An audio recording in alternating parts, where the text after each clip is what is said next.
What's up, fight fans? This is Kurt DeVille with Counterpunch Boxing News, and I have some new news and some more news concerning Lou Dibella. This time, another interview was conducted with Kugan Cassius, Mr.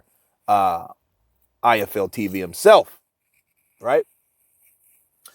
And of course, he asked about a lot of things, but the main thing I want to get to the nitty gritty was about what the comments he said about Deontay Wilder and getting that deal made and getting a sit down, the only sit down with Deontay, Al Heyman,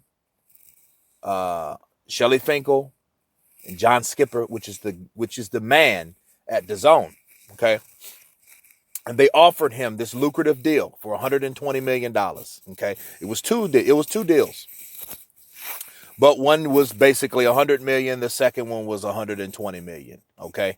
So he was the one. He is the guy that got that deal together. Okay. Now, they asked him about Steven Espinosa and on his interview with the Boxing Voice and the things that was contradictive that Lou said about the $50 million. Okay. Because that was this whole big thing that Joshua ducked this $50 million deal.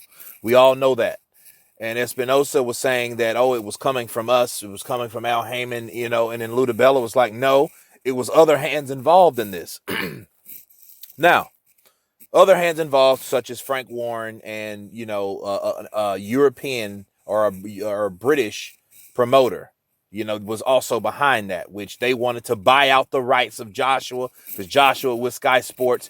Look, that's what Lou Dibella said. Why would Lou Dibella lie? And this is what I learned from saying all I just said about Lou Dibella and what the contradicting things that Steven Espinosa said. Lou Dibella is this guy that's old school, you can tell. He's in his late 50s. He's a guy that believes in taking care of the fighter. He has a duty to take care of the fighter, to make sure that he opens up every possible avenue for and see what's the best thing for the fighter, not an enclosed, secluded island or mentality that you only need to work right here in these perimeters and nowhere else. Okay, that's where a lot of people mess up. Lou Dibella's thing is, why should we do this when we can do that? And that was his whole thing. That's why he wanted to get the Skipper deal. If he had that perimeter, closed-minded mentality like some people have, he wouldn't even mess with John Skipper in the first place. That deal wouldn't even been thought of because he wouldn't have had that mentality. Okay, so Lou Dibella also said, like, hey, I said what I said. I didn't see nothing wrong with what I said. Obviously, we're going to talk down in private to talk about that. I meant no disrespect to Deontay Wilder, right? Because I did not say that Deontay Wilder, counterpunching this, that Deontay Wilder was ever afraid of Anthony Joshua. But the key thing he said in this, obviously, if he avoided that fight or avoided to offer and wanted to stay complacent to where he was, he did that. So obviously he ducked Anthony Joshua for that lump sum of money. Okay. For that bulk of money. He ducked Anthony Joshua. And he just said it. He said, I didn't say he was scared of him, but for whatever reason, right? Because that doesn't always have to be fear. And I'll get to that here in a second. But for whatever reason, he ducked Anthony Joshua in that deal with Anthony Joshua. So something that he claimed for the since 2016, right? Around the middle part, really 15. He wanted to fight Joshua from 15, 16, 17, right? 18, 19. So for fucking going on the 5th year, you had the opportunity to make more money than you've ever made in your whole career. And all it took you was to sign with someone else that you're not used to signing with. But what's the funny thing about this is Deontay Wilder talks about loyalty, right? I can understand that. Now, but wasn't he with Oscar De La Hoya? Wasn't he with Golden Boy before Al Heyman talked him out of that took him out of the grasp of Golden Boy Promotions. Him, Danny Garcia, the premier ducking champions, the cherry pickers, right? That's what they were regarded as. Because they were the guys that were fighting people we didn't know who they were. Okay, let me let that out in on you. And then back to Dibella, back to the interview. Okay, Dibella was like, well, there's not a lot of loyalty in boxing. Boxing is to make the most money that you possibly can. Look at Floyd. Do you think Floyd did not? You think he went to Showtime and stayed with Showtime? He had to get with another entity like HBO with Manny Pacquiao, with Bob Arum. He knew.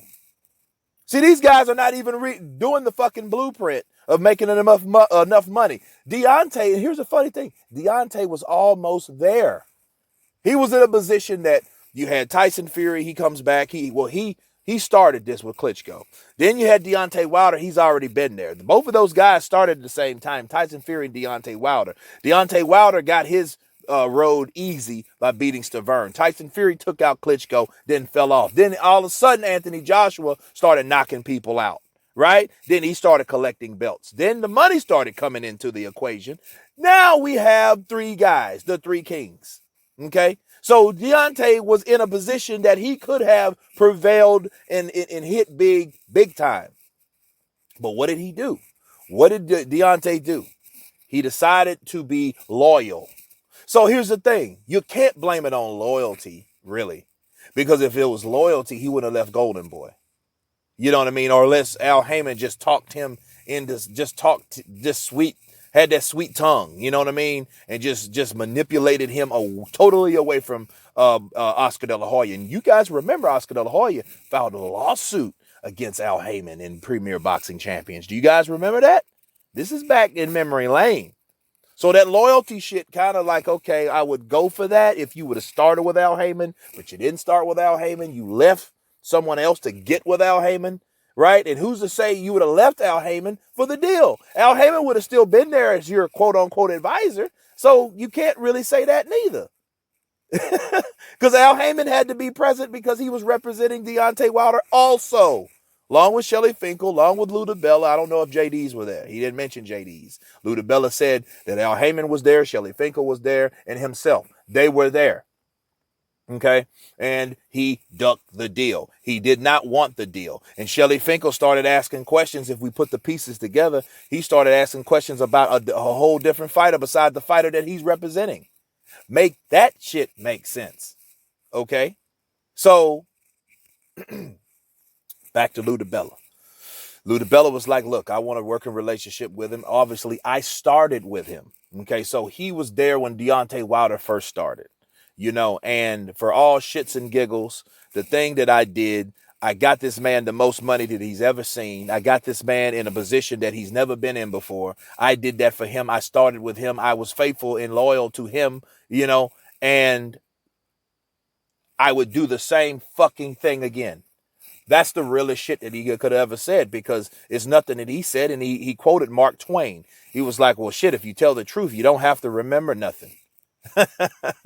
You know what I mean? Because the thing about a lie, you got to keep remembering the lie that you told. If you forget the lie, that means you're the truth that other people that they call truth, you forgot because it's a lie. So Lou Dibella basically was like, look, I have no problem with nobody, but like, I'm too old to be bullshitting people. I'm too old, you know, and it was the questions that the interviewer asked, okay, that was like, hey, no, that's not true. Let me tell you what the real deal was. Okay, and that's what Lou Dibella said and done, you know. And with Lou Dibella, he has that open-minded mentality, and he has a good mindset. The mindset is for all these platforms to be open-minded, or at least one of them to have that open-minded thought, not just a super fight, but in every different fights that bring the best fights together. If you're a real boxing fan, you would want to think the same way Lou Dibella thinks, because he thinks like, fuck HBO, and everybody that fights on HBO only fights people on HBO. Showtime, the same thing. You know, Premier Boxing Champion, the Zone, the same thing. Everybody ain't fighting each other. Everybody's looking over there at, you know, on their own island, seeing what they're doing over there, but nobody's fighting each other. And we're missing out on the best fights possible. Okay. Now, It just goes to show you that because I'm about to close. It just goes to show you the manipulation that one man has over another man. That's where I'm gonna leave you with.